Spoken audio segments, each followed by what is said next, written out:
Here I have VIVO IQOO U3, and today I'm going to show you how to perform soft reset operation on this device.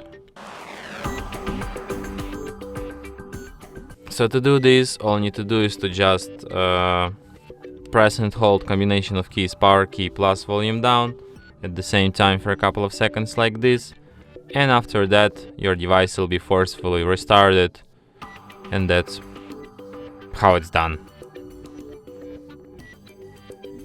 So now you can release keys and it will just restart as usual.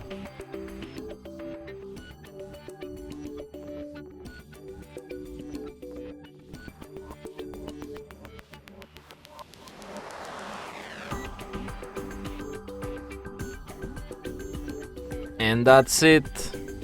Thanks for watching.